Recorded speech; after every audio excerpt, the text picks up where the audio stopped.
Welcome back to our program for men only. I don't know, maybe we made you mad, or maybe you want to see what we say next. Maybe you're going, wow, never heard anything like that. But challenge you to stick around. And we're talking about some of that collision of worldviews.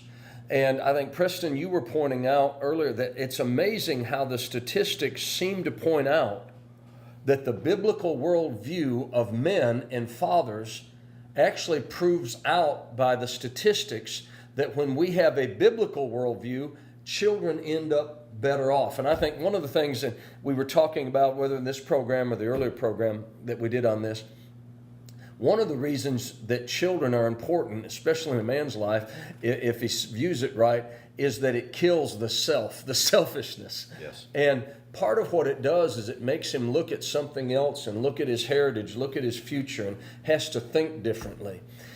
So let's talk for a minute. David, what would be some things that a man brings to the table, a father brings to the table, into the home that he needs to provide for his children?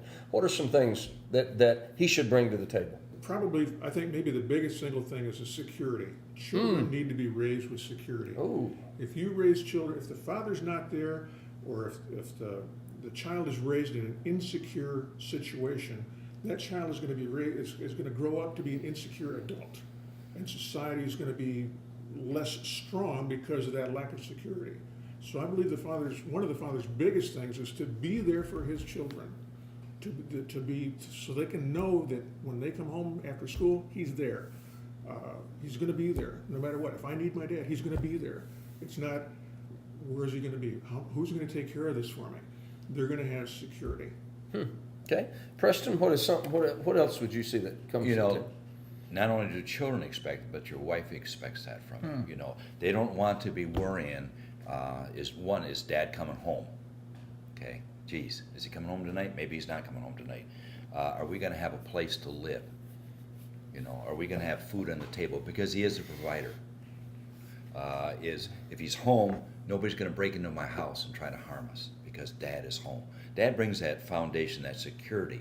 And along with the love and the encouragement, it just nurtures that thing. But that brings, that's that completeness, isn't it? The woman is the nurturing, watches after the children, but the husband brings that dad's home. There's security, there's provision, there's stability there. And that's what the man brings as he comes home. So every time you walk in through that door, it's kind of like, oh, wow, dad's home. That's why the kids come running to you. Dad's home. Okay, because it completes the picture there. There's that security. There's that, in all the ways, there's that completeness because dad is home now. We're safe. We're okay. Everything's going to be okay. Even the wives, if she's been having a tough day, when dad comes home, it just seems like dad's home now. Things will be okay. Now, Adam, what do you see? What do you as a father bring to your home that you? And I hate to get in this that Katie doesn't. What do you see that you bring to the home? Well, they both hit great ones, so I guess I'll go with the good ones that are left. But one of them is balance. Yes. I think that no single parent is ideal for raising children. We've already established that. I think that any single parent would acknowledge that having another positive parent around is a good thing. So in other words, if Katie is having a rough day with the kids, I can be the balance there to say, okay, honey, you're getting really frustrated. I understand. Go relax for a minute. I got it for a couple hours. And then she can relax and I can take over. And the same thing when I'm having a bad day, or if I come home grumpy, she can say, Adam, go relax. I got the kids. So the kids don't have to be subjected to whatever's going on in that one single parent's life at the time. Because they might just come home just mad at the world and frustrated and angry and that gets taken out of the kids. With two parents around, I think you get balance. The other thing is obviously, a father in the discipline aspect of it. In my growing up when I was a kid, mom would tell me to stop. And I think, yeah, okay, mom. And she'd be, okay, I have your dad on the phone. Are you going to stop? And I'm like, then I stop. Because it's just that authority, the male figure, the strength. I mean, the spanking's going to hurt more. And the discipline side of it is just it's the good cop, bad cop thing. It gives parents an opportunity to do that. So those two things, balance and discipline, I'll add to what these guys said. Yeah. And I think maybe that, now I have, and I don't want to tell on my wife, but I think, and I hope she won't get mad at me about this, but I have noticed that, because same kind of thing, my wife will say something to the kids and they will, and they go, but when I walk in and say, hey, stop it, everything stops.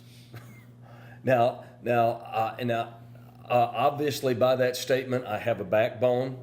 I have trained my children and my wife now in complimenting my wife. My wife has also trained my children to respect that authority, and I have used the Board of Education to the seat of knowledge. I don't hit my children. I don't take my fist in, but God gave a nice little padded area to, and I know right now, feminized men and a feminized culture and politically correct people are going nuts right now. And I don't really care because it's biblically right. And how are your kids doing? You know, Dr. Spock, who said that, you weren't supposed to spank your children, his children ended up a mess. How have yours ended up? Because the proof of the pudding's in the eating. And my kids turned out pretty good. And just for sake of those that are just going, right now, study was done that a lot of corporal punishment people could not stand. They hated it when it came out because they said if you spank your children, that you will hurt their psyche, you will damage their psyche, you will hurt them, that is wrong. A study came out just a little while ago that they didn't like at all. David, you know what they found out? Almost 80 to 90% of Fortune 500 CEOs were all spanked as children growing up. And they couldn't stand that because these are successful people. These are emotionally stable people. And they were highly successful even though somebody corrected them and spanked them and didn't just give them a timeout. Yeah, it just takes more than just, oh, now don't do that. No, don't do that. Don't. 15 times later, don't do that. If a father comes in and says, and that's usually the wife saying that, the father comes and says, don't do that, they stop. Even your animals respond that way. Even the dogs, you say something, boy, it's like, but we do carry that authoritarian. We do carry that discipline, and we're not to do it in a mean way or an abusive way. But it says foolishness is bound up in the heart of a child, and God expects us to train up our child, to correct our children, lead them in the direction they're supposed to go. Without that, without constraints, without direction, they're going to be all over the place. You're going to raise up a wild and crazy child. Doesn't know any limits. There's limits to life. We know that as adults. We can't do anything we want when we want to do it. It'll lead to, and that's why the prisons are full of men. Is because they've done anything they wanted to do when they wanted to do it. And they didn't have any limits. They didn't have any constraints. They weren't trained in that way they should go. And this is where they end up. And they don't understand why they're there. Because they were trained, well, I should be able to do anything I want. Have anything I want. Whether I have to steal, kill, whatever, it doesn't matter. Because it's what I want. Again, it's that worldview. Mm-hmm. It's I want. It's me, me, me, me. Now, Preston, you say something there, and it's rather interesting. Limits is part of the role of a father to put some limits and to put, for lack of a better word, put some fences up around children's lives. These are things that you can do and these are things you can't do. I mean, is that the role of a father?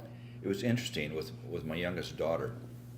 We'd have to correct her. My oldest daughter, I could just look at her and she would obey. Katie was a little bit more difficult.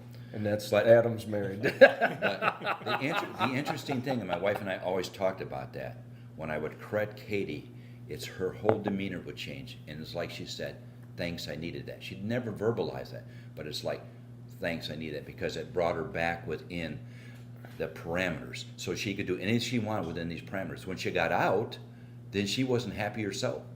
When you get that parameters and that brought her back where she needed to be, she's very happy. You can do everything you want within these parameters. Okay? But think about what God says. You can do anything what the Word says, Word of God says. But if you get out of it, what's going to happen to you? If I steal, what's going to happen to me? If I kill, what's going to happen to me? If I lie and drink and carouse, what's going to happen to me? Not good things. But if you stay within the constraints of what the Bible talks about, there's happiness, there's completeness there, there's joy there, all those things like that. So that's what you do as a father. You put constraints. You say, these are the boundaries. You can do anything you want within these boundaries. You can't stay out all night long. What will happen? Young ladies in particular have been murdered and brutalized and everything else. Young boys have been done the same thing to them because they didn't have the constraints placed on them. You do have to put constraints, but there's freedom within that. And then children feel complete, they feel contented. Hey man, even though they complain about it, but within that constraint, within those boundaries, they say, oh, thanks, I needed that. And I think you find out that a lot of times when they complain later, they come back and say, thank you that you put those constraints on me. Yes, absolutely. And then sometimes those that have a ton of freedom almost come back and say, why did you let me do all this stuff? You know. So listen, we've hit on some stuff, and I know we're coming to the end of today's program. We could have hit, you know, I think of an old TV program, which I would almost throw in here as well. Part of a father's job is to bring guidance. Do you remember the old TV program, Father Knows Best? That's the way it used to be. And if I could say it this way, that isn't that long ago, and that's the way it should be today. You as a man, if you'll take your role as a father to your children, you should know best for your children and for your home.